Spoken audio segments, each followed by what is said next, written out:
Assalamualaikum, the students of 4th class, and welcome back to your study platform. I am back with another interesting video. I hope आप सब बिल्कुल ठीक होंगे और आपने last lecture लाजमी लिया होगा। यूनिट नंबर 8 की हमने रीडिंग की थी अपनी इंग्लिश की बुक से, that was the story of doctor Doolittle.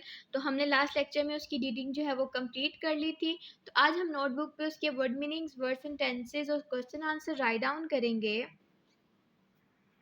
So hurry up and open your English notebook. सबसे पहले यूनिट का नेम मेंशन करें, that is the story of Dolittle. उसके बाद नीट हैंड राइटिंग में हेडिंग देनी है, write the meanings of given words. ठीक है, सो वन बाय वन हम इंग्लिश में वर्ड रीड करते हैं और साथ ही हम उसका मीनिंग रीड करते हैं उर्दू में। फर्स्ट वर्ड हमारे पास पेंट्री। पेंट्री मीन्स गोदाम, यानी कि जहाँ पे आप चीज़ें स्टोर करते हैं। पोरेज, पोरेंज मीन दलिया। रोमेटिज्म जो एक बीमारी थी जिसको गठिया बोलते हैं या फिर जोड़ों का दर्द, इसमें जो है जॉइंट्स में बहुत ज़्यादा पेन होता है। नेक्स्ट वर्ड है रिडिकुलस। रिडिकुलस मीन मज़ा का खेस, बेहुदा, मजाया, फ़नी कह लें। उसके बाद है ग्रम्बल। ग्रम्बल का मतलब होता है शिकायत करना, कंप्लेन करना। फॉक्स। फॉक्स मीन लोग, लोगों को पीपल भी कहते हैं और फॉक्स भी कह सकते हैं। ठीक है, नोड है। नोड का मतलब होता है सर हिलाना। अनटाइडी मीन्स गंदा करना या गंदा भी लिख सकते हैं आप। सेलर। सेलर मीन तह खाना। क्रम्स। क्रम्स मीन टुकड़े, पीसेस। ग्रेशियस मीन मेहरबान। रश्ट मीन लपकना, भागना, दौड़ना, जल्दी में कहीं जाना। ठीक है, तेजी से कहीं जाना। उसके बाद आपने नेक्स्ट हेडिंग देनी है make sentences by using given words. अब हम रीडिंग से ही कुछ वर्ड्स जो है वो पिक करेंगे, उनको सेंटेंसेस में यूज़ करेंगे ताकि आपको डेली बेस पे उनको यूज़ करना जो है वो आसान लगे, आपको समझ आ जाए कि कौन सा वर्ड हम किस सिचुएशन में जो है वो इस्तेमाल कर सकते हैं।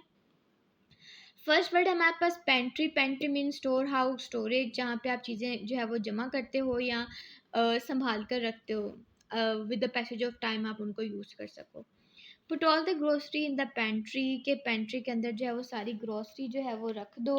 उसके बाद सेकंड वर्ड है हमारा रिडिकुलस। रिडिकुलस का मतलब होता है मजाक, मज़ाक़ खेज़, मज़ाहिया, फ़नी। ठीक है, how ridiculous this joke is, कि ये जोक जो है, ये लतीफ़ा जो है, ये कितना मज़ाहिया है, फ़नी है। ठीक है, नेक्स्ट वर्ड है हमारा ग्रम्बल। ग्रम्बल का मतलब होता है शिकायत करना। ठीक है, some customers grumble about the poor services. कुछ कस्टमर जो हैं वो बुरी सर्विसेज की शिकायत कर रहे थे। उसके बाद फोक्स है। फोक्स का मतलब होता है लोग। उसके बाद इसका सेंटेंस हम बनाएंगे, many folks came to enjoy the festival, के बहुत से लोग जो हैं वो फेस्टिवल मेला एंजॉय करने के लिए आए। उसके बाद नेक्स्ट वर्ड है हमारे पास अनटाइडी। अनटाइडी का मतलब होता है गंदा करना। ठीक है, your pet made my sofa untidy, तुम्हारे पालतू जानवर ने मेरा सोफा जो है वो गंदा कर दिया है। उसके बाद नेक्स्ट वर्ड है हमारे पास क्रम्स। क्रम्स का मतलब होता है पीसीज, टुकड़े। ठीक है, छोटे छोटे पार्टिकल।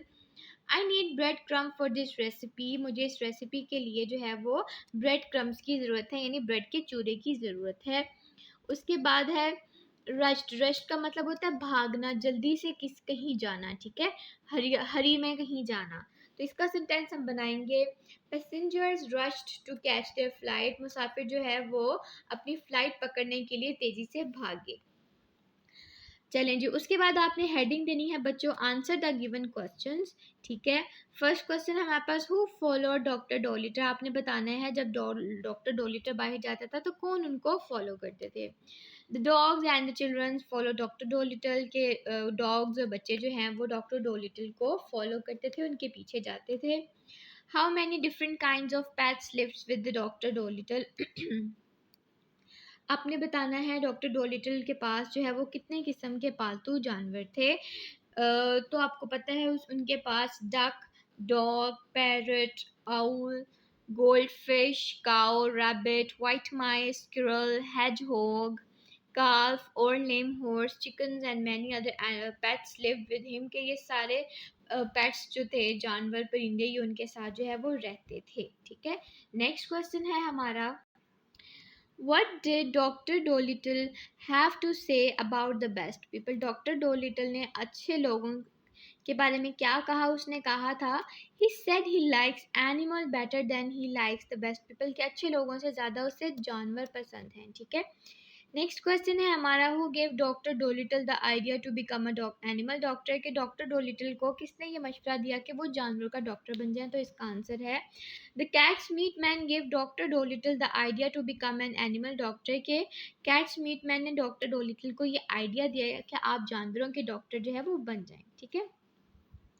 आज का लास्ट क्वेश्चन है हमारा, how and why did doctor Dolittle become poor. आपने बताना है कि किस तरह और क्यों डॉक्टर डोलिटल जो है वो गरीब बन गए। क्योंकि लोगों ने उनके पास आना छोड़ दिया था। पेशेंट्स जब पास आना छोड़ देते हैं, डॉक्टर को विजिट करना छोड़ देते हैं, तो ज़ाहिर उनकी इनकम स्टॉप हो जाती है। ठीक है, और इसकी वजह क्या थी कि डॉक्टर डोलिटल के पास हर टाइम इतने जानवर होते थे कि लोग वहाँ जाना पसंद नहीं करते थे। तो यही इसका आंसर होगा, Dr. Dolittle became poor because people stopped coming to see him about their illness. Doctor Dolittle इस वजह से गरीब हो गए थे क्योंकि लोग बीमारी में उन लोगों ने बीमारी में उनके पास आना छोड़ दिया था, यानी कि बीमार लोगों ने उनके पास आना छोड़ दिया था। दिस वॉज बिकॉज, ये इस वजह से था, ही always had animals around which people did not like, कि उनके हर टाइम उनके इर्द गिर्द जो है वो जानवर होते थे जो कि लोगों को अच्छा नहीं लगता था, जो लोग पसंद नहीं करते थे। ठीक है, सो ये था आज का हमारा लेक्चर। आज हमने unit number 8 the story of Dolittle के वर्ड मीनिंग्स, वर्ड सेंटेंसेस, ठीक है, मैं क्लोजअप करके दिखा देती हूँ। ये वर्ड सेंटेंसेस, ये क्वेश्चन आंसर्स, ठीक है, राइट डाउन कर लिए हैं आप लोगों ने भी। बच्चों, नीट हैंड राइटिंग में अपनी नोटबुक्स पे इनको लिखना है। अच्छा, लास्ट भी मैंने एक्सरसाइज की वीडियो पे ये बात बोली थी, आज भी बोलूँगी कि हर यूनिट के हमारे पास मोर देन 5 क्वेश्चन आंसर्स होते हैं, किसी के 7, 8, 9, कभी कभी इससे भी ज़्यादा होते हैं। ठीक है, सो इतने ज़्यादा क्वेश्चन के आंसर लिखना जो है वो नोटबुक पे ज़रूरी नहीं होता। मोर देन आप 5 लिख लो या 6 लिख लो, दैट आर इनफ। ठीक है, तो उन क्वेश्चंस में से मुझे जो लगता है कि ये जो है ये इम्पोर्टेंट है अकॉर्डिंग टू द रीडिंग, तो मैं उनके सिर्फ आंसर्स जो है वो नोटबुक पे लिखती हूँ। ठीक है, लेकिन इन क्वेश्चंस के अलावा जो क्वेश्चन बुक में दिए गए होते हैं, आपको उनके आंसर्स भी पता होना ज़रूरी है। तो इसके लिए सबसे इम्पोर्टेंट क्या है, अगर आपने रीडिंग का लेक्चर अच्छे से लिया होगा तो ही आप जो है वो उन क्वेश्चंस के आंसर भी जो है वो दे सकते हैं। लेकिन फिर भी किसी सवाल का कोई जवाब आपको समझ ना आए या आपके माइंड में ना आए या ना रहा हो आपसे, तो आप कमेंट सेक्शन में वो उस क्वेश्चन नंबर ज़रूर मेंशन करें। ठीक है, मैं आपको जो है वो उसका आंसर ज़रूर बता दूंगी। नेक्स्ट वीडियो तक के लिए अपना बहुत ख्याल रखिएगा। अल्लाह हाफिज़।